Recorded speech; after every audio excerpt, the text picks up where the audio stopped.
Sore di kota Purwasari selalu punya cara tersendiri untuk menenangkan hati. Angin lembut berembus dari arah sawah belakang kampus, membawa aroma tanah basah yang berpadu dengan wangi bunga Kamboja dari halaman kecil di depan deretan rumah kos. Di antara bangunan sederhana itu, berdiri sebuah rumah bercat kuning gading dengan tulisan papan kayu usang di depan gerbang. Kosti Melati Indah. Rumah itu tak besar, tapi cukup nyaman bagi para mahasiswi yang menuntut ilmu di Universitas Purwasari. Di dalamnya terdapat 6 kamar, dapur kecil, kamar mandi bersama, dan lorong sempit yang menuju ke halaman belakang tempat para penghuni biasa menjemur pakaian. Suasana di sana selalu hangat, terutama karena penghuninya yang saling mengenal satu sama lain. Meski tak selalu akrab, namun di antara mereka ada satu sosok yang paling menonjol karena ketenangannya. Dia adalah mahasiswi semester akhir jurusan Pendidikan Bahasa Indonesia. Ia berhijab rapi, selalu memakai pakaian longgar, dan berbicara dengan nada lembut yang menenangkan siapapun yang mendengarnya. Setiap pagi, ia bangun lebih awal dari penghuni lain, menunaikan salat subuh lalu membaca Al-Quran di pojok kamarnya yang sederhana. Di dinding tergantung jadwal doa, beberapa foto keluarga, serta papan berisi catatan skripsinya yang ditulis rapi dengan spidol biru. Kamar dia berbagi dengan Lestari, teman sekaligus sahabat terdekatnya sejak awal kuliah. Lestari kebalikan dari dia, ceria, suka bercanda, dan agak ceroboh, namun keduanya saling melengkapi. Dia sering mengingatkan Lestari untuk mengaji, sementara Lestari selalu berusaha membuat dia tertawa dengan kisah konyolnya. "Dia, kamu itu kayak ibu-ibu pengajian." "Deh," celetuk Lestari suatu pagi sambil merapikan rambut di depan cermin. Dia tersenyum kecil. "Lebih baik jadi ibu-ibu pengajian daripada jadi mahasiswi yang lupa salat." Mereka tertawa bersama. Suara tawa itu menggema lembut di kamar kecil itu, menambah kesan damai yang selalu menyelimuti kos. Rutinitas mereka hampir selalu sama. Setelah kuliah pagi, mereka pulang bersama, mampir membeli makanan di warung Bu Sarmi di ujung gang. Sore harinya, dia biasa membantu ibu kos menyapu halaman atau menata tanaman di pot. Ia dikenal sopan dan ringan tangan. Banyak penghuni kos lain yang menghormatinya, bahkan beberapa menjadikannya panutan. Namun di balik ketenangannya, ada sesuatu di wajah dia yang sulit dijelaskan, seolah ada beban yang disimpannya sendiri, bayangan kesedihan yang tak pernah benar-benar hilang dari matanya. Kadang di waktu-waktu sepi, Lestari melihat dia duduk di tepi jendela, menatap ke arah pepohonan belakang kampus. Matanya kosong, seperti sedang memikirkan sesuatu yang jauh. "Lagi mikirin apa ya?" tanya Lestari suatu malam. "Nggak apa-apa, cuma lagi ingat rumah," jawab dia singkat sambil tersenyum, meski senyum itu tampak hambar. Padahal di dalam hatinya ada luka yang tak pernah ia ceritakan pada siapapun. Kehidupan di kos berjalan tenang selama beberapa minggu. Penghuni lain sibuk dengan tugas kuliah dan urusan pribadi masing-masing. Sesekali mereka berkumpul di ruang tengah menonton sinetron atau berbagi makanan. Dia tak pernah menolak ajakan mereka, meski lebih sering hanya duduk diam, mendengarkan lalu tersenyum kecil. Ia bukan tipe yang suka menonjolkan diri. Namun ketenangan itu mulai terusik pada suatu sore ketika 3 mahasiswi dari kampus datang berkunjung. Mereka bukan penghuni kos, tapi sering datang untuk nongkrong dan sekadar menumpang wifi. Mereka adalah Wulan, Citra, dan Rani, 3 sosok yang dikenal populer di kampus. Wulan, dengan rambut panjang dan sikap percaya diri, sering menjadi pusat perhatian dimanapun ia berada. Citra dan Rani lebih pendiam, namun selalu mengikuti kemanapun Wulan pergi. Saat mereka datang, suasana kos mendadak ramai. Tawa keras dan suara musik dari ponsel mereka terdengar hingga ke kamar dia. Lestari yang tengah menyetrika mendengus kecil. "Ya ampun, mereka datang lagi. Padahal bukan anak kos sini." Dia menoleh sebentar, lalu kembali membaca bukunya. "Biarkan saja, Tari. Selama nggak ganggu, nggak apa-apa. Tapi mereka tuh suka ribut ya. Dan aku nggak suka caranya Wulan mandang kamu," gumam Lestari pelan. Dia pura-pura tidak mendengar, tapi sebenarnya ia tahu betul maksud Lestari. Sejak awal kuliah, hubungan dia dan Wulan tak pernah benar-benar baik. Dulu Wulan sempat dekat dengan salah satu dosen muda, dan gosip beredar bahwa dosen itu lebih memperhatikan dia karena nilai dan kesopanan sikapnya. Sejak saat itu, Wulan sering bersikap sinis setiap kali berpapasan dengan dia. Tapi dia memilih diam. Ia percaya diam adalah cara terbaik menghindari masalah. Sore itu, Wulan dan teman-temannya duduk di ruang tamu, tertawa keras sambil memutar musik dari ponsel. Sesekali Wulan menatap ke arah kamar dia, yang pintunya terbuka sedikit. Tatapan itu tajam dan penuh arti, membuat Lestari tak nyaman. "Aku beneran nggak suka dia." "Ya," bisik Lestari. Dia menutup bukunya, lalu berdiri. "Udah Tari, jangan dipikirin. Aku mau ambil air wudhu dulu." Ia berjalan melewati ruang tamu dengan langkah tenang. Saat lewat, Wulan berpura-pura tidak melihatnya. Tapi bibirnya tersenyum miring. Itu si Alim lewat," bisik Wulan pada Citra dengan nada mengejek. Dia tidak menoleh.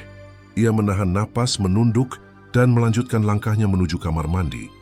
Tapi dalam hatinya, ada rasa sesak yang sulit dijelaskan, campuran antara malu, sedih, dan entah apa lagi. Malamnya, setelah semua penghuni mulai tidur, kos kembali sunyi, hanya suara jangkrik dan desiran angin dari jendela yang terdengar. Dia duduk di lantai kamarnya, membuka buku catatan skripsi. Tapi matanya tak fokus. Ia teringat lagi pada tatapan Wulan sore tadi, juga tawa mengejek yang sudah beberapa kali ia dengar. Lestari sudah terlelap di ranjang sebelah. Napasnya teratur, sementara dia menatap kosong ke arah cermin di dinding. Cermin itu kecil, berbingkai kayu tua. Pantulan dirinya tampak redup di bawah cahaya lampu. Entah mengapa, dalam diamnya malam itu, dia merasa seolah ada sesuatu di balik bayangan cermin itu. Sesuatu yang menatap balik padanya dengan lembut, tapi dingin. Ia menatap lebih lama, lalu menghela napas dan menunduk. "Aku capek, tapi harus kuat," gumamnya lirih. "Aku nggak boleh jatuh hanya karena mereka." Lampu kamar dimatikan, hanya sisa cahaya dari luar yang masuk melalui celah jendela, menyorot pelan wajah dia yang mulai terpejam. Malam terasa begitu tenang, seperti tak ada apa-apa yang salah di dunia ini. Tapi jauh di dalam hatinya, ada sesuatu yang belum selesai. Sesuatu yang menunggu saatnya untuk keluar. Dan di luar kamar, di ruang tamu yang gelap, bayangan pohon Kamboja bergoyang tertiup angin sekilas. Tampak seperti siluet seseorang berdiri di balik jendela, menatap ke arah kamar dia yang kini sunyi. Lampu-lampu lorong sudah dimatikan, menyisakan hanya cahaya bulan yang menembus jendela kamar dia. Di luar, ranting Kamboja bergoyang tertiup angin, menciptakan bayangan samar di dinding kamar. Dia berbaring di tempat tidurnya. Matanya terbuka menatap langit-langit. Pikirannya melayang entah kemana. Bayangan itu lagi, siluet samar yang sempat dilihatnya di balik jendela tadi sore.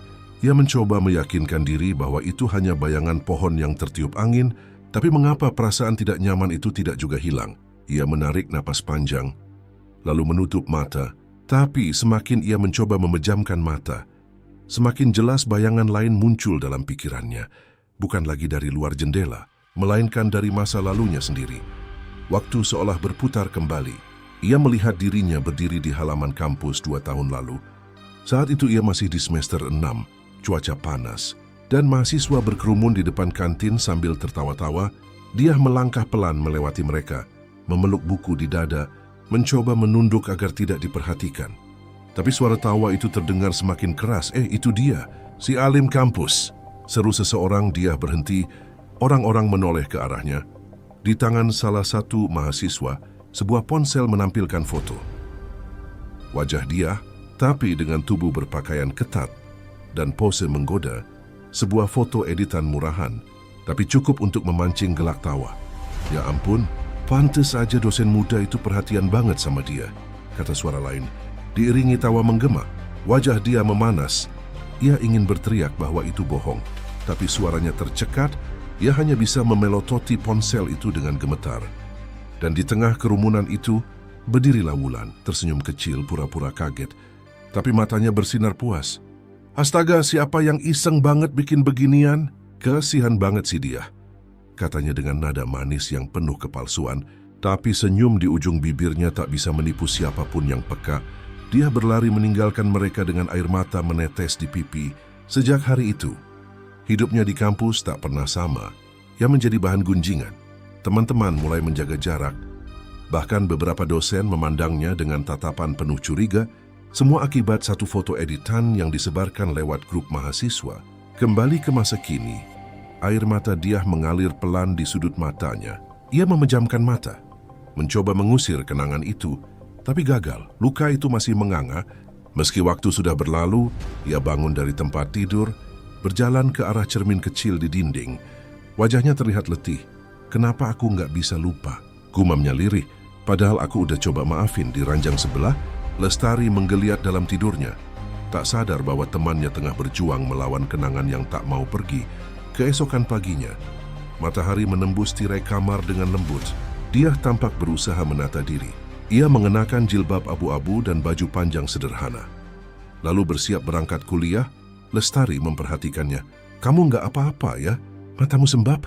Dia tersenyum tipis. "Cuman kurang tidur aja." "Tiap malam kamu kurang tidur, aku sering kebangun dan dengar kamu kayak lagi nangis." Dia terdiam menunduk, lalu menjawab pelan, "Enggak usah khawatir, Tari. Aku cuman masih suka kebayang hal-hal lama." Hari itu di kampus, langit tampak cerah, tapi hati dia tetap mendung. Ia berjalan di koridor fakultas, sambil menenteng buku, lalu berhenti sejenak ketika melihat sosok yang tak asing. Wulan. Ia sedang duduk bersama dua temannya di taman kampus, tertawa keras sambil memandangi layar ponsel. Wulan masih sama seperti dulu. Rambutnya panjang terurai. Wajahnya cantik tapi dingin. Citra dan Rani duduk di sebelahnya, seperti bayangan yang selalu mengikuti kemanapun Wulan pergi. Saat pandangan mereka beradu, Wulan hanya mengangkat alis dan tersenyum tipis, lalu berbisik pada Citra, membuat mereka tertawa kecil. Dia berpaling cepat dan mempercepat langkahnya menuju perpustakaan. Tapi dalam dadanya, rasa sesak itu kembali muncul. Setiap kali ia melihat Wulan, napasnya terasa berat. Ada bagian dari dirinya yang ingin marah, tapi bagian lain hanya ingin menghilang. Sore harinya, dia duduk di taman kampus sambil membaca buku. Angin sore berhembus lembut, tapi pikirannya tetap gelisah. Tiba-tiba, seseorang menepuk pundaknya. "Sendiri aja ya?" Suara itu lembut. Ternyata Dimas, teman sekelasnya. Dia tersenyum canggung. "Iya, cuman nyari udara." Dimas duduk di sampingnya. "Aku mau bilang, aku tahu kamu orang baik. Aku juga tahu soal gosip dulu itu nggak benar." Dia menatapnya kaget. "Kamu masih ingat?" Dimas mengangguk. "Orang kayak kamu nggak pantas diperlakukan kayak gitu." Dia menunduk. Suara Dimas menenangkan. Tapi di dalam hati, luka itu justru terasa semakin nyata. Karena kebaikan orang lain malah mengingatkannya pada betapa dalam ia pernah disakiti. Malam harinya, dia kembali ke kos dengan wajah letih. Lestari sudah menunggunya dengan 2 cangkir teh hangat. "Ya, aku serius. Kalau kamu ada masalah, ceritain aja ke aku." Dia menatap temannya itu lama, lalu tersenyum samar. "Kalau aku ceritain pun, nggak akan menghapus apa yang udah terjadi, Tari. Tapi bisa bikin hati kamu lega." Dia menggeleng pelan. "Beberapa hal nggak akan pernah bisa lega malam semakin larut." Lestari akhirnya tertidur lebih dulu.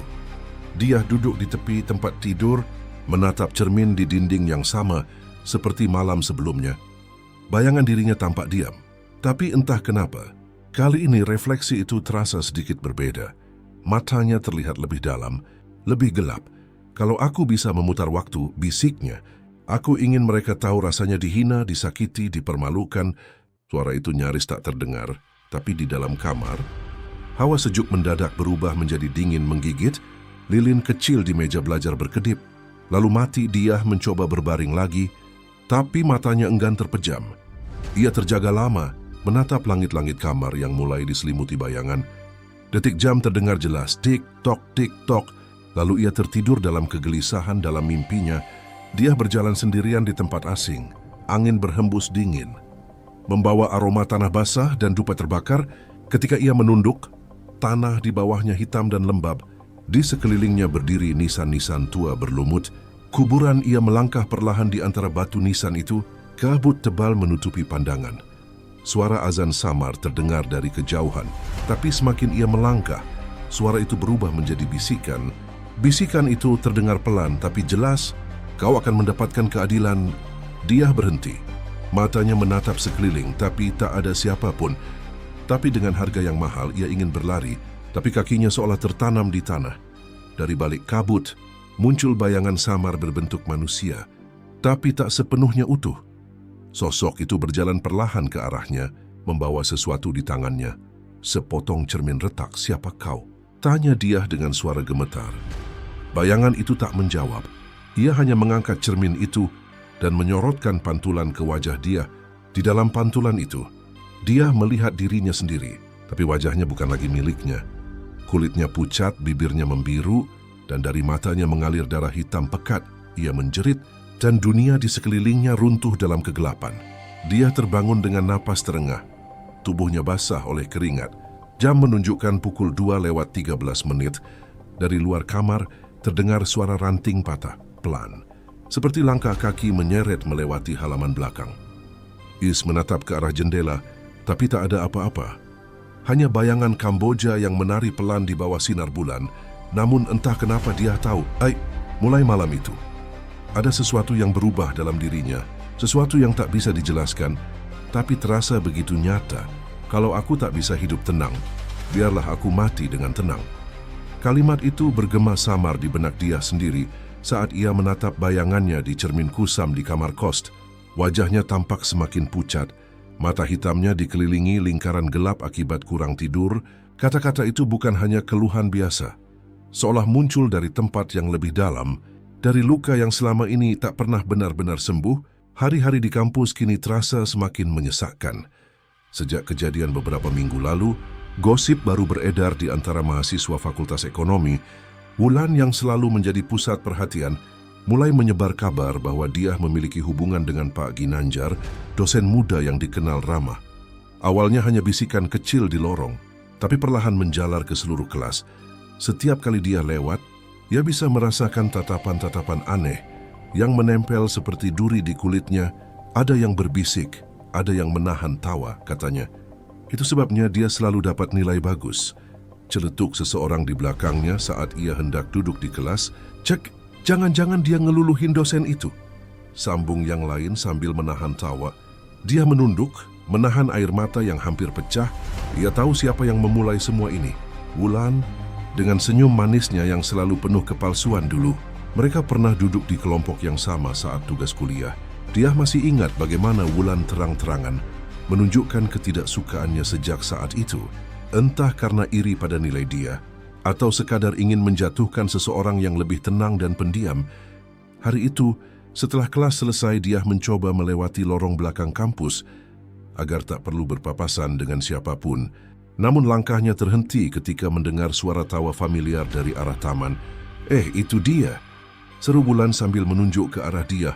Citra dan Rani tertawa terbahak-bahak, memperlihatkan layar ponsel mereka yang menampilkan foto editan dia sedang duduk berduaan dengan Pak Ginanjar di kafe. Padahal itu jelas bukan dirinya. Wajahnya ditempel dengan kasar di tubuh wanita lain. "Lihat deh, buktinya nyata banget," kata Rani sambil menggoda. Dia menatap mereka sebentar, mencoba bersuara, namun tenggorokannya terasa kering. "Kalian..." "Tega sekali," katanya lirih. Wulan mendekat, wajahnya berubah dingin. "Jangan pura-pura suci, ya. Semua orang tahu siapa dirimu sebenarnya." Dia menahan napas, lalu berlari pergi tanpa menoleh. Hatinya bergetar hebat, dadanya terasa sesak seolah ditimpa batu besar. Ia tak mengerti mengapa orang sekejam itu bisa hidup dengan begitu mudahnya, sementara dirinya harus menanggung malu yang tak pernah ia buat. Malam itu, Lestari mendapati dia duduk di meja belajar sambil menulis di buku harian bergaris coklatnya. "Yah, kamu nggak apa-apa?" tanya Lestari pelan. Dia menoleh, tersenyum kaku. "Aku cuma menulis, kadang menulis bisa bantu aku biar nggak meledak." Lestari mendekat, tapi tak sengaja melihat sekilas tulisan dia di halaman terakhir. "Aku ingin menghilang saja. Dunia ini terlalu bising untuk orang sepertiku." Hati Lestari tercekat. Ia mencoba menenangkan sahabatnya itu, menyodorkan segelas teh hangat. "Jangan mikir aneh-aneh ya. Semua ini cuma gosip, nanti juga hilang." Namun dia hanya menggeleng pelan. "Enggak, Tar. Mereka enggak akan berhenti sebelum aku benar-benar hilang." Malam semakin larut. Lestari mematikan lampu dan mencoba tidur, tapi matanya sulit terpejam. Dari ranjang sebelah, terdengar suara dia berbisik pelan, seolah berbicara dengan seseorang. Awalnya Lestari mengira dia sedang berdoa, tapi semakin lama suara itu berubah aneh. Lebih berat, lebih serak, dan seperti bukan berasal dari dia. Suara itu terdengar seperti dua orang yang berbicara pelan-pelan. Aku sudah tak kuat. Tenang, ada cara untuk membuat mereka berhenti. Lestari menegakkan tubuhnya dengan keringat dingin di dahi dia. Panggilnya dengan suara gemetar. Tapi ketika dia menoleh, wajahnya tampak berbeda. Pucat sekali. Dengan senyum samar yang membuat bulu kuduk Lestari meremang. "Tidurlah, Tar, aku baik-baik saja," ucap dia lembut. Tapi matanya kosong keesokan harinya. Dia tampak seperti orang lain. Ia tidak banyak bicara, lebih sering melamun. Saat berangkat kuliah, ia menatap langit mendung lama sekali, seolah mencari sesuatu di antara awan kelabu itu. Di kelas, ia duduk di bangku paling belakang, memandangi jendela sambil mengusap jari-jarinya yang gemetar. Di sela waktu istirahat, ia kembali membuka buku hariannya. Di sana tertulis lebih banyak kalimat ganjil, setengah doa, setengah keputusasaan. Kalau Tuhan tak memberiku keadilan, mungkin ada cara lain untuk mendapatkannya. Lestari yang diam-diam membaca tulisan itu semakin khawatir. Ia mencoba bicara dengan dia sepulang kuliah. "Ya, aku tahu kamu sakit hati. Tapi jangan lawan mereka dengan kebencian. Kamu itu orang baik." Dia tersenyum lemah. "Kadang, Tar, orang baik itu mati duluan sebelum keadilan datang." Menjelang malam, hujan turun deras. Lestari sedang menjemur pakaian yang belum sempat diangkat ketika dari dalam kamar terdengar suara kursi bergeser. Saat ia masuk, dia sedang berdiri di depan cermin tua di sudut kamar. Cermin itu sudah lama ada di sana, warisan dari pemilik kos sebelumnya. Wajah dia tampak sendu dalam pantulan kaca, rambutnya sedikit keluar dari jilbabnya. Ia menatap dirinya lama sekali, lalu bergumam lirih, hampir tak terdengar. "Kalau aku tak bisa hidup tenang, biarlah aku mati dengan tenang." Cahaya kilat menyambar dari luar jendela, menerangi wajah dia yang terlihat menakutkan dalam pantulan itu. Lestari yang berdiri di ambang pintu hanya bisa menatap, hatinya bergetar hebat tanpa tahu kenapa. Ada sesuatu di balik bayangan dia di cermin itu, samar tapi nyata, seolah sosok lain sedang berdiri di belakangnya, menatap dengan mata merah yang berkilat di kegelapan. Dan malam itu, suara hujan bercampur dengan bisikan lembut yang hanya bisa didengar oleh dia. "Tenanglah, aku akan bantu kau mendapat ketenanganmu." Bisikan itu masih terngiang samar di telinga dia ketika matahari terbit keesokan paginya. Namun entah mengapa pagi itu wajah dia terlihat berbeda. Ia tampak segar, lebih tenang. Bahkan bibirnya tersungging senyum lembut yang sudah lama tak terlihat. Lestari yang baru saja bangun sempat tertegun melihat perubahan itu. "Ya, kamu kelihatan bahagia hari ini," katanya sambil mengikat rambutnya di depan cermin kecil. Dia menoleh dengan tatapan damai. "Iya, Tar, aku merasa semua ini akhirnya akan selesai." Nada suaranya tenang, tapi ada sesuatu dalam sorot matanya yang membuat Lestari tak bisa menjawab. Ia tidak tahu kenapa, tapi senyum dia terasa seperti selamat tinggal. Sepanjang hari itu dia berperilaku aneh namun lembut. Ia membereskan kamarnya, melipat pakaian dengan rapi, menyapu lantai, bahkan membantu Bu Yati, pemilik kos, mencuci piring di dapur. Semua penghuni kos memuji perubahan sikapnya. "Dia sekarang lebih ceria ya?" komentar salah satu penghuni kos, Dini. Dia hanya tertawa kecil. Kadang sebelum badai reda, langit memang terlihat paling tenang. Menjelang sore, hujan turun deras, langit Purwasari berubah kelam. Petir menyambar beberapa kali, membuat udara malam itu terasa berat dan lembab. Lestari duduk di ranjang sambil membaca buku, sesekali melirik dia yang duduk di depan cermin tua itu lagi, cermin yang sama, yang sejak dulu membuatnya tak nyaman. "Kamu nggak capek ya? Dari tadi di depan kaca terus?" tanya Lestari. Dia tidak menjawab, ia menatap pantulannya lama sekali. Jari-jarinya menyentuh permukaan kaca, lalu ia berbisik lirih, "Aku akan tenang malam ini." Sekitar pukul 9, listrik sempat mati akibat hujan deras. Kos mendadak gelap gulita, hanya cahaya petir yang sesekali menerangi lorong-lorong sempit. Lestari sudah berbaring, mencoba tidur, meski dadanya terasa gelisah tanpa alasan. Di luar suara hujan seperti ribuan jarum mengetuk atap seng, entah pukul berapa. Lestari terbangun karena mendengar bunyi samar dari arah jendela. Cekrek! Seperti engsel pintu yang berderit perlahan, ia menegakkan tubuh, menatap sekeliling kamar, Semua tampak gelap. Hanya bayangan dia di sisi lain ruangan yang terlihat samar. Ya, panggilnya pelan. Tak ada jawaban. Ia mendengar suara lain. Kali ini seperti bisikan dua orang sedang bercakap di ujung kamar.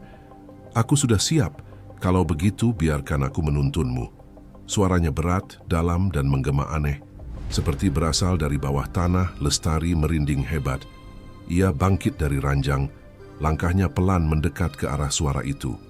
Tapi saat tiba di depan jendela, ia berhenti mendadak. Jantungnya hampir copot. Di sana di bawah cahaya petir yang menyambar dari luar, tubuh dia tergantung di depan jendela dengan seutas kain jilbab yang menjerat lehernya. Kepalanya miring ke kanan, matanya terbuka lebar menatap ke atas, seolah masih melihat sesuatu di langit-langit kamar. Dari ujung bibirnya menetes darah tipis, membentuk garis gelap di pipinya. "Dia!" teriak Lestari histeris. Suaranya memecah keheningan hujan. Ia berlari mendekat, mencoba menopang tubuh dia yang sudah dingin. Namun kain itu terlalu kuat. Pintu kamar terbuka lebar ketika penghuni kos lain berlari masuk.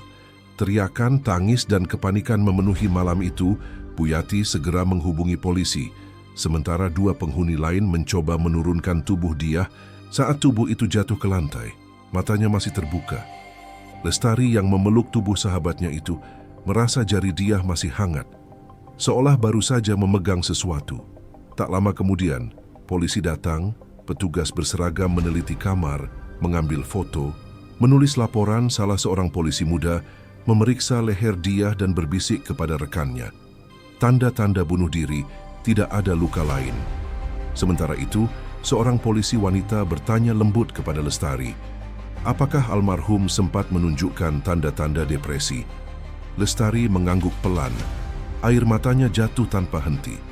Dia sering menangis, tapi saya pikir dia kuat. Pemeriksaan berlangsung cepat. Polisi menyimpulkan dia bunuh diri karena tekanan psikologis.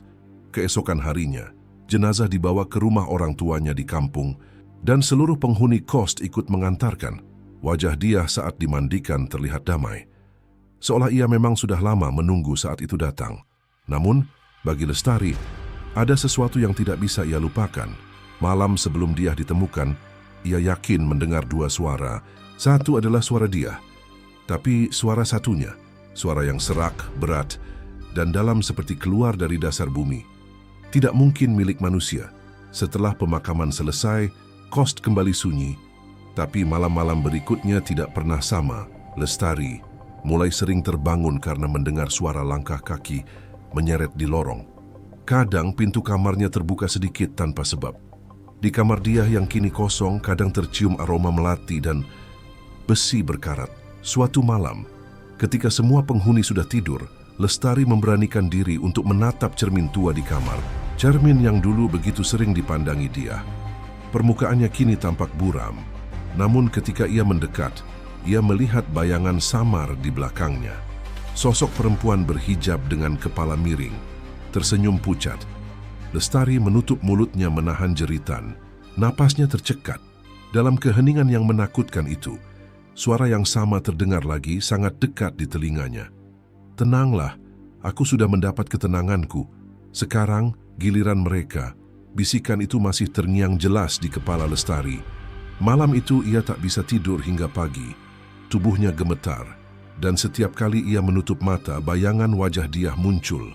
Pucat, leher miring, matanya menatap tajam seolah menembus jiwa. Sejak kematian dia, suasana kos Melati Indah tidak pernah sama lagi. Kamar yang dulu ditempati dia kini dikosongkan. Pintunya dikunci rapat.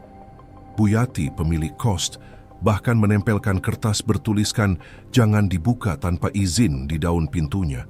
Namun meski kamar itu sudah tak dihuni, penghuni kos lain tetap merasa seolah dia belum pergi sepenuhnya.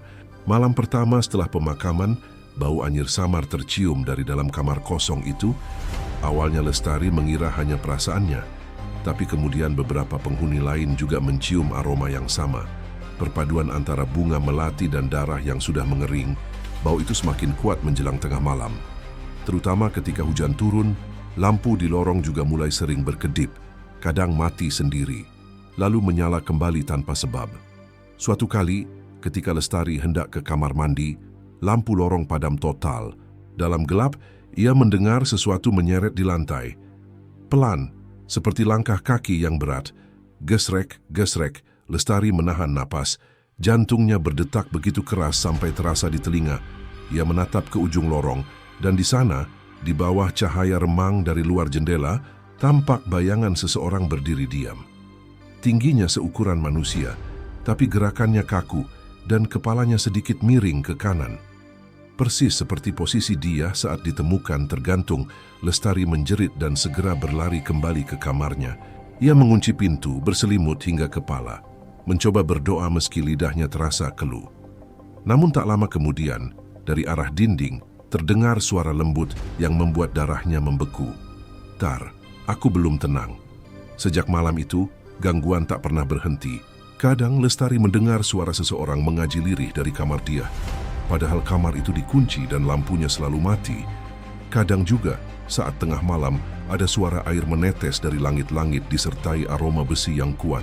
Pernah sekali, ketika Lestari memberanikan diri mengintip lewat lubang kunci kamar dia, ia melihat bayangan samar seorang perempuan duduk di lantai sambil memegang buku harian coklat milik dia, menatap lurus ke arah pintu. Hari-hari berikutnya, Lestari mulai kehilangan ketenangan. Ia sering terbangun di tengah malam. Keringat dingin membasahi seluruh tubuhnya. Dalam mimpinya, dia selalu datang dengan wajah rusak, kulitnya pucat kebiruan, dan matanya meneteskan darah. Dalam mimpi itu, dia berkata lirih, "Aku belum tenang. Tarikah? Mereka harus tahu rasa sakitku. Mereka harus merasakannya juga." Lestari terbangun dengan teriakan tertahan, napas tersengal. Ia berusaha menenangkan diri dengan membaca doa. Tapi setiap kali menatap cermin, ia selalu melihat bayangan dia berdiri di belakangnya. Sementara itu di tempat lain, teror mulai menjangkau orang-orang yang dulu menyakiti dia. Di kampus, Wulan yang biasanya percaya diri kini tampak gelisah. Sejak beberapa hari lalu, ponselnya sering menyala sendiri pada tengah malam. Layarnya menampilkan foto dia. Foto lama saat dia sedang tersenyum di taman kampus. Namun yang membuat Wulan ketakutan bukanlah fotonya, melainkan kenyataan bahwa ia tidak pernah memiliki foto itu. Awalnya ia mengira itu hanya gangguan sistem, tapi malam berikutnya ponselnya kembali menyala dengan sendirinya, dan kali ini layarnya menampilkan pesan aneh. "Kau sudah lupa padaku, Wulan?" Wulan melempar ponselnya ke lantai dan menatap sekeliling kamar dengan panik. "Siapa yang iseng begini?" serunya. Tapi tak ada siapa-siapa. Kamar itu sepi.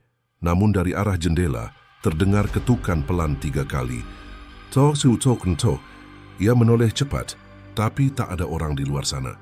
Hanya bayangan pohon bergoyang diterpa angin. Malam demi malam gangguan itu semakin menjadi. Kadang, Wulan mendengar suara langkah kaki mengikuti dari belakang ketika ia berjalan sendirian di lorong kosnya. Kadang, cermin di kamarnya berembun, dan muncul tulisan samar yang seolah terbentuk dari uap. "Kau ingat apa yang kau lakukan padaku?" Citra dan Rani, teman dekat Wulan, juga mulai merasakan hal aneh. Rani mengaku sering mendengar suara perempuan menangis di kamar mandi kampus, padahal saat ia buka pintu, ruangan itu kosong. Sementara Citra mendapati foto-foto lama mereka bertiga dihapus otomatis dari ponselnya. Hanya tersisa satu foto. Potret mereka bertiga berdiri di taman kampus, dan di belakangnya samar terlihat sosok perempuan berhijab, menatap kamera dengan wajah tanpa mata. Kembali di kos Melati Indah, Bu Yati akhirnya memutuskan untuk memanggil seorang ustaz setempat agar memimpin doa bersama. Ia merasa rumah kosnya tidak wajar lagi. Terlalu sering terdengar suara aneh di malam hari saat ustaz membaca doa di ruang tengah. Lampu tiba-tiba mati, dan dari arah kamar dia terdengar suara keras seperti benda jatuh. Ketika pintu kamar itu dibuka, semua orang tertegun. Di lantai kamar yang kosong itu, mereka menemukan buku harian dia yang dulu sempat dibawa pihak kepolisian. Entah bagaimana bisa kembali ke sana. Sampulnya basah, dan di halamannya tertulis satu kalimat dengan tinta merah seperti darah, "Aku belum tenang." Ustaz itu segera menutup buku itu dan memerintahkan agar kamar dia dikunci rapat, serta tidak boleh dibuka lagi tanpa doa khusus. Tapi malam berikutnya Lestari bermimpi lagi. Ia melihat dia berdiri di tengah jalan berlumur hujan. Wajahnya rusak dan penuh luka.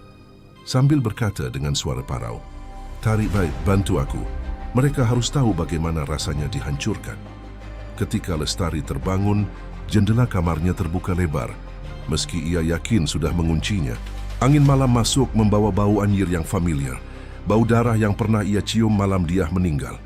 Di luar sana, hujan turun pelan dan di kejauhan terdengar suara azan subuh yang menggema lirih. Tapi di antara suara itu, Lestari mendengar sesuatu yang membuat darahnya membeku. Suara Diah yang berbisik dari arah kamar kosong itu, "Aku belum pergi, Tari. Aku menunggu waktu yang tepat." Dan malam itu, Lestari tahu arwah Diah belum menemukan ketenangannya. Yang lebih menakutkan lagi, dia kini tak sekadar ingin dilihat, ia ingin balas dendam. Suasana kos Melati Indah kembali mencekam setelah malam-malam aneh berlalu. Bau anyir darah yang dulu sempat hilang kini muncul lagi, menempel di setiap sudut lorong, di celah kayu pintu, bahkan di kain gorden kamar Diah yang masih tergantung di sana. Meskipun kamar itu sudah dikunci dan ditutupi kain putih, para penghuni sering merasa seolah seseorang berdiri di baliknya, memperhatikan mereka lewat celah kain.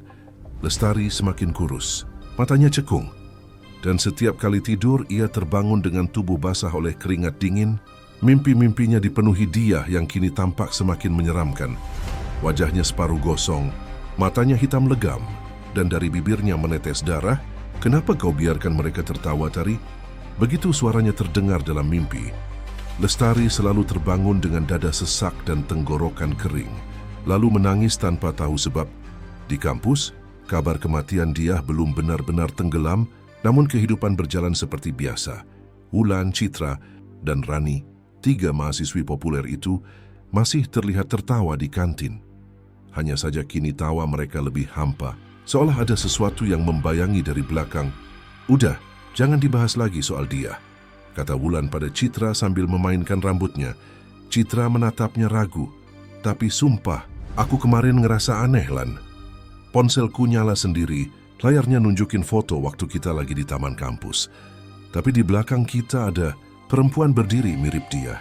Wulan langsung menatap tajam. "Kamu capek aja udah. Jangan mikir yang aneh-aneh." Namun malam itu juga, ketenangan mereka berakhir. Citra ditemukan meninggal di kamar kosnya. Tubuhnya tergantung di depan jendela dengan posisi yang sama persis seperti Diah dulu. Kaki terjulur sedikit, kepala miring, dan darah menetes dari bibir. Tapi kali ini ada sesuatu yang membuat bulu kuduk semua orang berdiri. Di dinding belakang tubuh Citra, dengan darah yang masih segar, tertulis besar-besar, "Aku tidak bunuh diri." Kos itu sontak penuh orang. Polisi datang, wartawan berkerumun, penghuni histeris. Wulan gemetar menatap tubuh sahabatnya yang kini dingin, lalu menjerit keras hingga pingsan. Namun bahkan setelah kejadian itu, ketenangan tak kembali. Rani menjadi yang paling terguncang. Ia tidak bisa tidur. Setiap kali memejamkan mata, ia mendengar suara perempuan berbisik dari sudut kamar mandi. Suara itu lirih, serak, dan menyebut namanya berulang-ulang, "Rani, Amik Rani." Suatu malam karena tak tahan, ia mencoba memastikan. Ia membuka pintu kamar mandi kos sendirian, lampu redup, air menetes perlahan dari keran.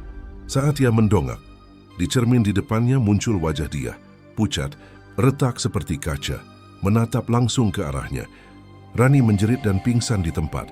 Sejak saat itu, ia tak pernah berani pergi ke kampus sendirian. Sementara itu, di kos Melati Indah, Lestari mulai melihat hal-hal yang sulit dijelaskan. Saat ia sedang mencuci di belakang kos, bayangan seseorang sering melintas di refleksi air. Kadang bayangan itu berhijab, kadang tidak. Suatu malam, ia melihat dengan jelas di cermin lorong. Sosok Diah berdiri di belakangnya. Tapi wajah Diah kali ini mengerikan, kulitnya terbakar, bibirnya sobek dan matanya hitam seperti arang. "Dia harus tahu rasanya, Tari," bisiknya pelan sebelum menghilang seperti asap. Sejak itu, Lestari yakin, Diah tidak lagi hanya menampakkan diri. Dia mulai bertindak. Wulan menjadi target berikutnya. Setiap kali ia membuka ponsel, foto Diah selalu muncul. Bahkan saat ia hapus, file itu kembali dengan sendirinya. Ketika ia mencoba tidur, terdengar suara ketukan 3 kali di jendela. Tapi ketika dilihat, tak ada siapapun di luar. Hanya jejak tangan berlumur lumpur menempel di kaca Semakin lama, suara-suara itu berubah menjadi tawa lirih, kadang terdengar dari bawah tempat tidur, kadang dari lemari. Puncaknya terjadi pada suatu malam Jumat, tepat seminggu setelah kematian Citra. Wulan sedang sendiri di kamar kos. Angin malam membuat tirai bergoyang pelan. Ia mematikan lampu mencoba tidur, namun tiba-tiba terdengar langkah kaki menyeret. Serik, serik, serik. Mendekat ke arah kamarnya, Wulan menahan napas. Suara itu berhenti tepat di depan pintu. Kemudian perlahan gagang pintu berputar krek. Pintu terbuka, Wulan menatap dalam kegelapan. Dan di sana, di ambang pintu, berdiri sosok berambut panjang, mengenakan baju putih, dengan wajah rusak dan mata hitam pekat. Bibirnya robek, mengeluarkan darah hitam yang menetes ke lantai. Wulan. Suara itu berat dan bergetar. Kau ingat aku? Wulan menjerit histeris. Ia berlari ke sudut kamar, menutup wajahnya dengan bantal. Namun suara tawa serak itu terus terdengar, makin lama makin keras. Bantalnya ditarik paksa, dan wajah dia menunduk tepat di depannya. Tersenyum menakutkan. Kau bilang aku memalukan, sekarang siapa yang pantas ditertawakan? Keesokan paginya, Wulan ditemukan tak sadarkan diri di kamar, tubuhnya demam tinggi. Wajahnya pucat seperti mayat, ia terus mengigau menyebut nama dia, berulang kali, sampai akhirnya dilarikan ke rumah sakit. Sementara itu Lestari menangis di kamarnya. Ia tahu apa yang terjadi bukan kebetulan. Arwah dia kini gentayangan, menuntut balas atas semua yang menimpanya. Tapi yang paling menakutkan bukan hanya hantu dia, melainkan kenyataan bahwa setiap malam Lestari merasa dia datang semakin dekat, seolah meminta bantuannya dalam balas dendam itu. Di ujung malam yang sunyi, angin menghempas jendela kamar Lestari. Ia menoleh dan melihat pantulan cermin di depan tempat tidur. Dalam pantulan itu, sosok dia berdiri di belakangnya. Kali ini tidak menyeramkan, hanya memandang dengan tatapan penuh luka. Aku hanya ingin mereka merasakan apa yang aku rasakan. Bisiknya lirih. Lestari tak mampu berkata apa pun. Air matanya mengalir deras. Ia tahu balas dendam itu baru dimulai. Dan dia, arwah yang dulu lembut dan suci, kini telah berubah menjadi bayangan kelam yang akan menuntut keadilan dengan cara paling mengerikan. Aku hanya ingin mereka merasakan apa yang aku rasakan. Kalimat itu terus bergema di kepala Lestari. Bahkan setelah sosok dia menghilang dari pantulan cermin, suara lirih itu menempel di benaknya seperti kutukan yang tak bisa dihapus. Malam itu Lestari tak bisa tidur. Ia menatap kamar dia yang tertutup kain putih. Jantungnya berdetak cepat setiap kali angin meniup tirai. Dan kain itu sedikit bergoyang, seolah ada sesuatu yang bernafas di baliknya. Pagi menjelang, tapi hawa di kos Melati Indah tetap berat. Beberapa penghuni mulai pindah keluar. Tak tahan dengan gangguan yang semakin sering terjadi, ada yang mendengar langkah kaki menyeret di lorong. Ada yang mencium bau darah dari kamar mandi. Bahkan ada yang melihat bayangan perempuan berhijab berdiri di depan cermin kamar dia pada pukul 3 dini hari. Namun Lestari memilih bertahan. Ia merasa harus melakukan sesuatu. Dia adalah sahabatnya, dan meskipun arwahnya kini menjadi sumber ketakutan, Lestari tahu di dalamnya masih ada sisa-sisa dia yang dulu. Gadis lembut yang hanya ingin hidup tenang. Suatu sore, ketika semua penghuni keluar, Lestari memberanikan diri masuk ke kamar dia.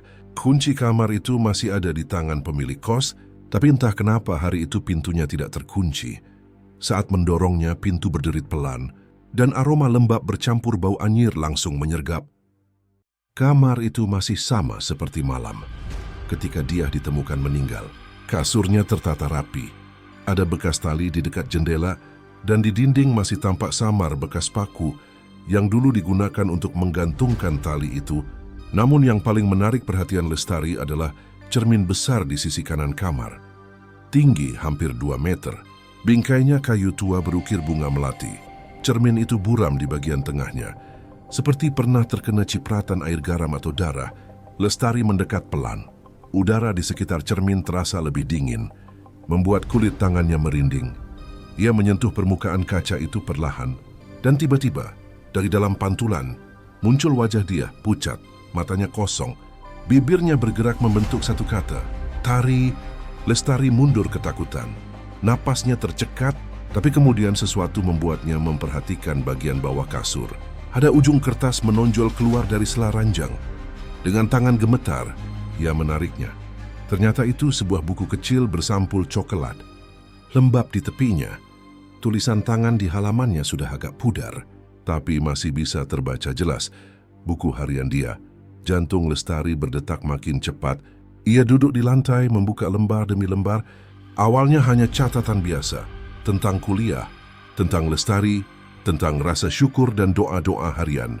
Namun semakin lama, isi tulisan itu berubah, hurufnya menjadi berantakan. Kalimatnya singkat dan penuh amarah. Mereka tertawa di depan mataku. Aku malu. Aku ingin menghilang. Wulan bilang aku perempuan murahan Tuhan. Apakah aku pantas hidup? Aku ingin keadilan, tapi siapa yang mau mendengar? Lestari menelan ludah. Ia terus membaca sampai ke halaman terakhir yang bertanggal malam sebelum dia bunuh diri. Tulisan di sana bergetar, tinta seperti menetes, mungkin oleh air mata. Mereka tak akan pernah meminta maaf. Tapi malam ini, aku tahu caranya. Aku menemukan doa lama dalam buku tua dari pasar antik. Katanya, doa ini bisa memanggil roh penjaga untuk menuntut keadilan bagi jiwa yang dihina.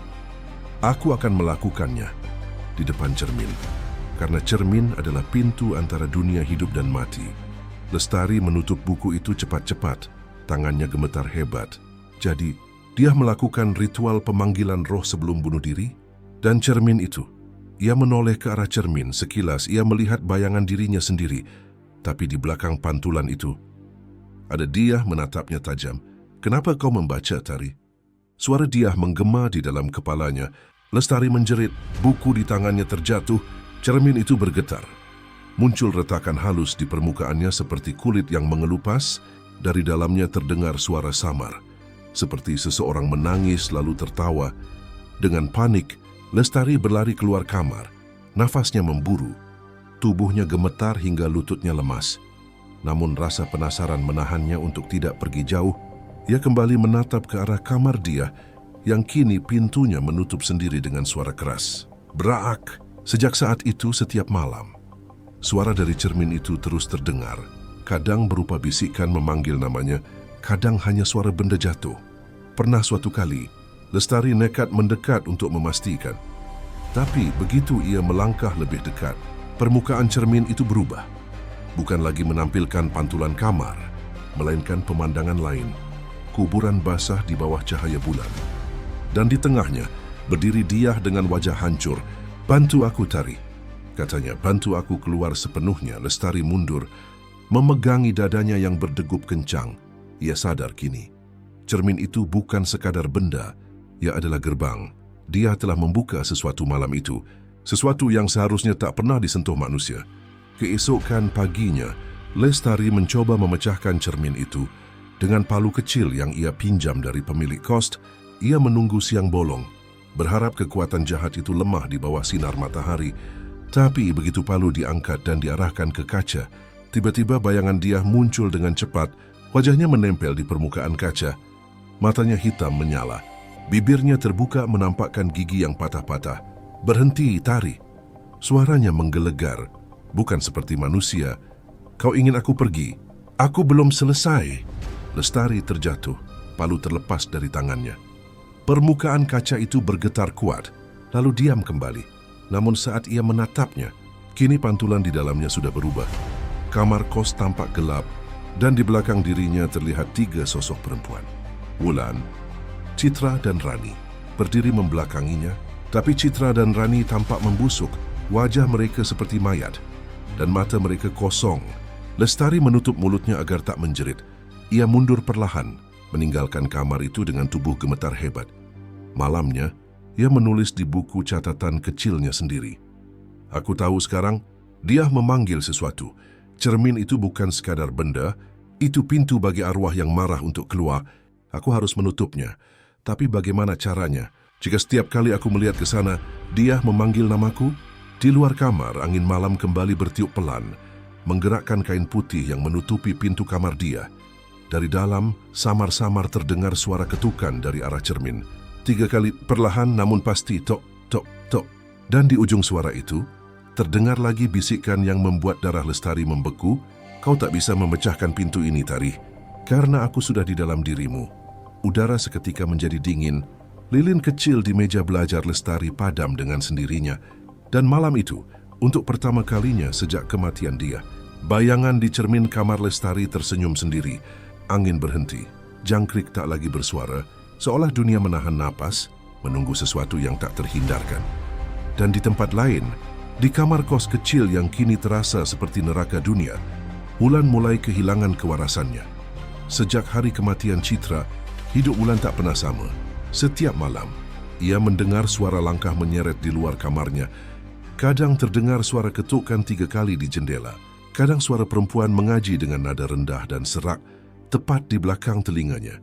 Tapi yang paling membuatnya tak bisa tidur adalah bisikan itu. Suara lembut, penuh dendam, menyebut namanya berulang-ulang, Wulan Wulan. Kau masih bisa tertawa setelah semua yang kau lakukan. Awalnya Wulan mencoba menyangkal. Ia menyalakan musik keras-keras, menonton film hingga pagi, atau menenggak obat tidur, tapi suara itu tak pernah pergi. Justru makin jelas makin nyata suatu malam, ia bangun karena merasa sesuatu menetes di wajahnya saat ia menyalakan lampu. Darah menetes dari atap kamarnya, merah gelap, kental dan berbau amis. Ia menjerit histeris, berlari keluar kamar, namun tak seorang pun datang menolong. Kos sudah kosong. Penghuninya pindah satu persatu setelah serangkaian kejadian aneh. Sejak itu Wulan seperti hidup di antara dunia nyata dan mimpi buruk. Saat ia berkaca di kamar mandi, wajahnya perlahan berubah menjadi wajah dia, berhijab, dengan luka di bibir dan mata hitam menganga. Ia terjatuh berteriak. Tapi saat menatap kembali, cermin itu hanya memantulkan wajahnya sendiri yang pucat dan ketakutan. Namun jauh di dalam dirinya ia tahu, itu bukan halusinasi. Dia benar-benar kembali Rani, satu-satunya teman yang tersisa, menolak bertemu. Ia pun trauma berat, terus mengurung diri di rumah orang tuanya. Wulan merasa sendirian, dikepung rasa bersalah yang semakin menggigit batinnya. Ia teringat masa lalu. Bagaimana dulu ia, Citra, dan Rani menertawakan dia di depan teman-teman kampus. Bagaimana mereka menyebarkan foto dia yang diedit dengan hinaan.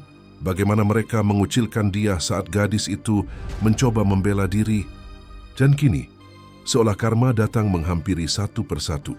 Pagi itu, Wulan memberanikan diri menemui seorang ustaz yang terkenal bisa meruqyah orang yang diganggu makhluk halus. Ia tiba di rumah ustaz dengan wajah lelah, mata sembab, dan tubuh kurus kering. "Ustaz, tolong saya," suaranya bergetar. Saya merasa ada sesuatu yang mengikuti saya. Dia tidak mau pergi." Ustaz itu menatapnya dengan pandangan prihatin. "Tenangkan hatimu, nak. Apa kau pernah melakukan sesuatu yang membuat seseorang sakit hati atau tersakiti?"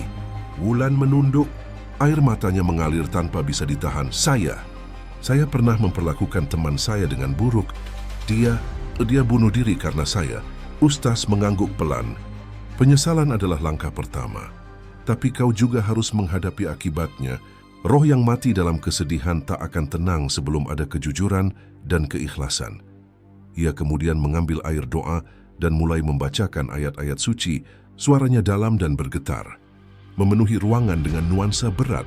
Namun baru beberapa menit berlalu, Wulan tiba-tiba kejang, matanya melotot, napasnya tersengal, dan dari mulutnya keluar suara serak yang bukan miliknya.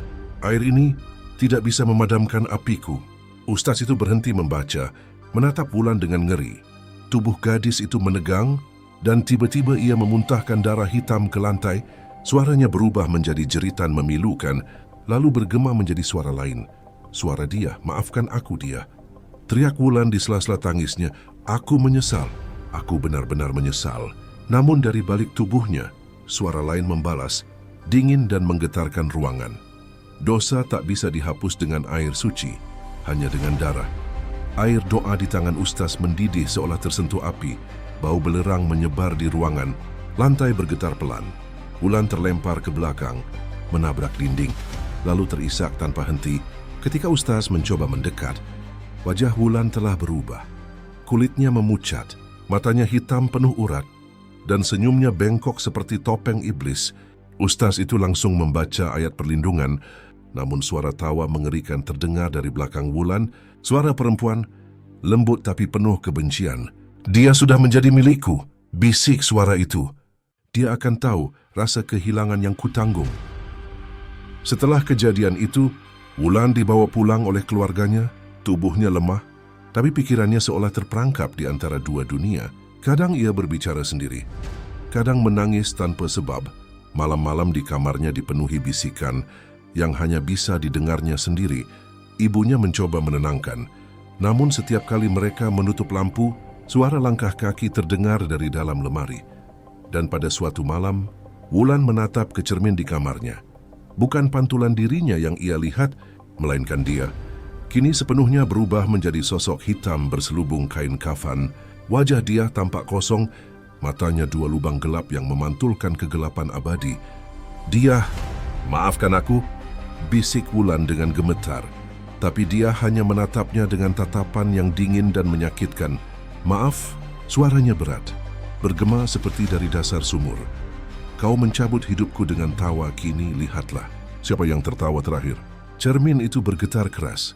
Permukaannya retak. Wulan menjerit, mencoba memalingkan wajah, tapi bayangan dia keluar dari dalam kaca. Perlahan-lahan, tangannya yang berwarna hitam pekat menembus permukaan cermin dan menggenggam wajah Wulan.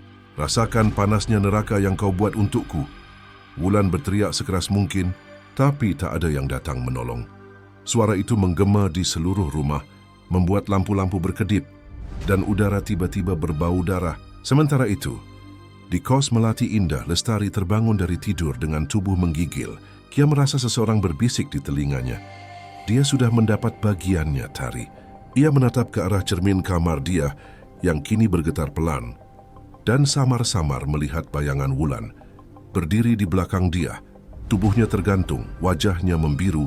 Lestari menutup mulutnya, menahan jerit. Ia tahu, balas dendam itu belum selesai.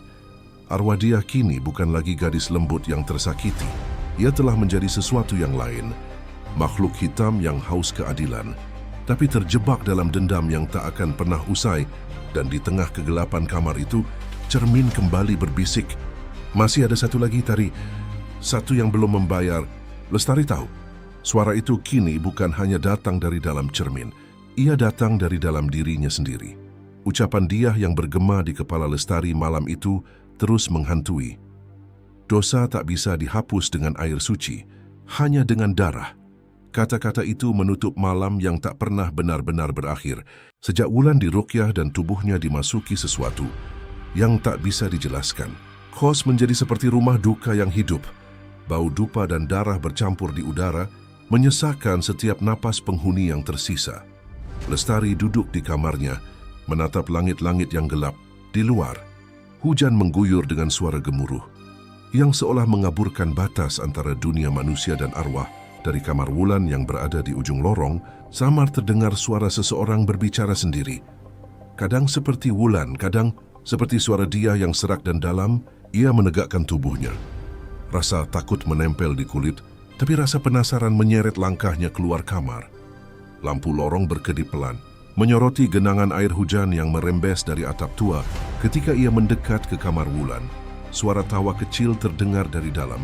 Tawa itu bukan tawa manusia yang bahagia, melainkan tawa patah yang penuh rasa sakit. "Wulan," panggil Lestari dengan suara gemetar. Tak ada jawaban.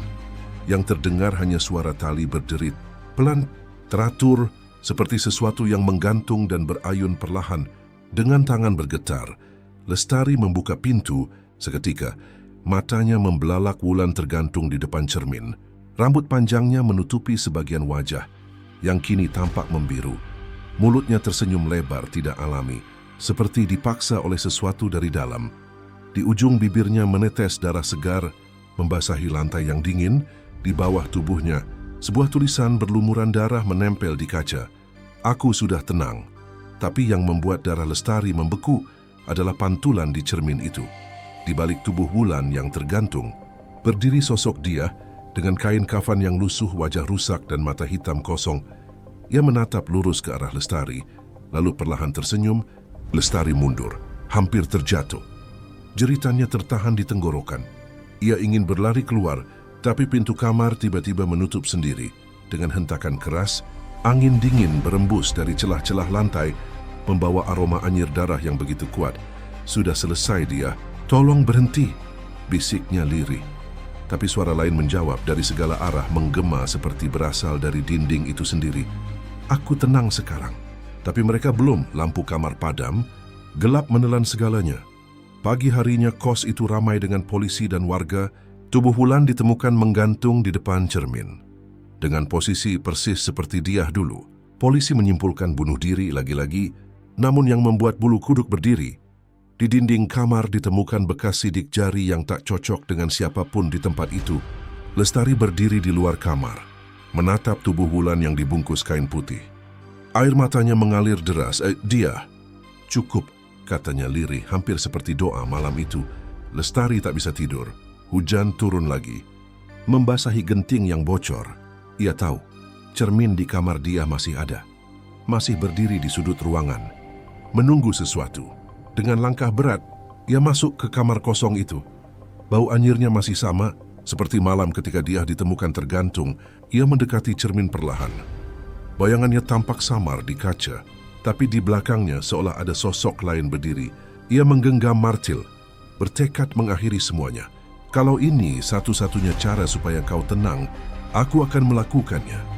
Ketika ia mengangkat martil itu dan siap menghantam, cermin mulai bergetar pelan. Dari permukaannya muncul kabut hitam, lalu sepasang tangan pucat keluar. Mencengkeram pinggiran kaca dengan kuku tajam dan berdarah, suara lirih mengalun di telinganya, begitu dekat seakan berbisik langsung ke jiwanya. Terima kasih, Tari, tapi aku sudah terlalu lama di sini. Lestari menjerit dan menghantam kaca itu dengan seluruh tenaga. Cermin pecah berkeping-keping, menyebar ke lantai. Darah mengalir dari telapak tangannya, tapi ia tak peduli. Nafasnya terengah, matanya menatap pecahan kaca di lantai yang kini memantulkan serpihan wajah dia. Senyum itu masih ada. Wajah dia di pecahan kaca tampak damai. Namun perlahan berubah menjadi tawa yang menyeramkan. Dari setiap pecahan kaca, mata-mata hitam muncul, menatap langsung ke arah Lestari. Lampu kos berkelip. Satu persatu cahaya padam, lorong menjadi gelap total. Dari kejauhan, suara langkah kaki menyeret terdengar lagi.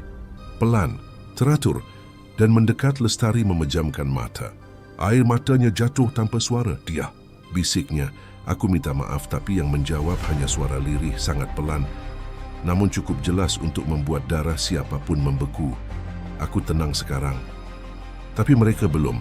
Lampu terakhir padam sunyi. Hanya bunyi hujan dan angin yang tertawa di luar jendela. Kos itu kembali gelap, seolah menelan semua rahasia dan dosa yang pernah tinggal di dalamnya. Namun di pagi hari, ketika matahari menembus tirai debu, satu hal ganjil terlihat. Cermin yang sudah dipecahkan semalam kini utuh kembali, berdiri tegak di tempatnya. Dan dari balik permukaan kaca yang bersih, sepasang mata hitam menatap keluar